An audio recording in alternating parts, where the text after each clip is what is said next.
ሰላም ሰላም እንዴት ናችሁ? አሁን እዚህ ልጄ ኮሌጅ ነው የምትሄደውና ላይብረሪ ቆይታ አምሽታ ነው የምትመጣው። ፈተና ሳምንት ስለሆነ ማለት ነው።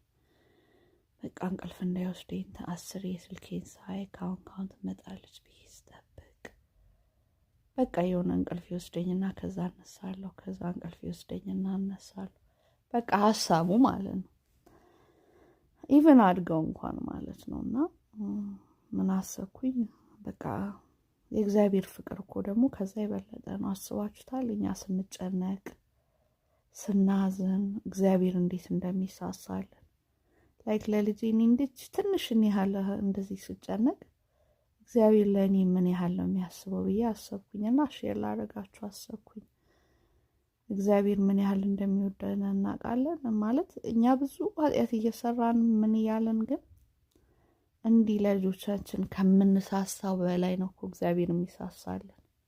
አይገርምም? ግን አስባችሁታል? ግን አንዳንዴ በቃ ጀስት እኛ የልጆቻችን እንደምናስበው ምን ያህል ስፔሻሊ ልጆች ያላችሁ ታውቁታላችሁ። ምንም ያህል እድሜ ድረሱ ሀሳባችን ጭንቀታችን አይቀርምና እግዚአብሔር ደግሞ ከዛ የበለጠ ነው እኛን የሚወደን።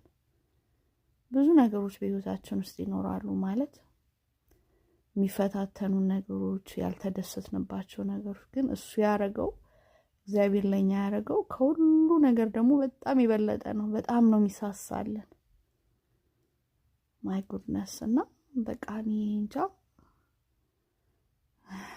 የገባን አይመስለኝም። ግን ላይክ ኢንክሉዲንግ ሚ ምን ያህል ስናዝን ስናስብ ስንጨነቅ ወይ አንዳንድ ነገሮች በህይወታችን ሲያጋጥሙ በቃ ላይክ ማንም የሌለን ሲመስለን፣ ታዲያ በዚች ትንሽ ደቂቃ እንኳን ለልጅ እንደዚህ ቤት እስክትገባ ድረስ ከተጨነኩ እግዚአብሔር ደግሞ ለእኔ ምን ያህል ነው የሚያስበው ብዬ ራሴን ጠየቅኩት ማለት ነው።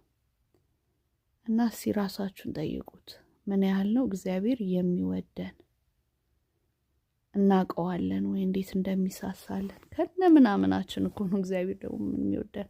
እኛው ልጆቻችን የሆነ ነገር ሲያጠፉ በጣም ምን እንልባቸዋለን ምናምን አይደል?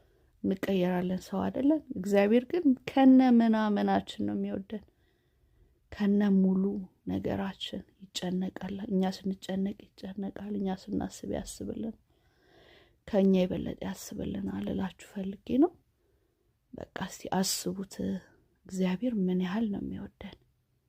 አመሰግናለሁ። ቴንኪዩ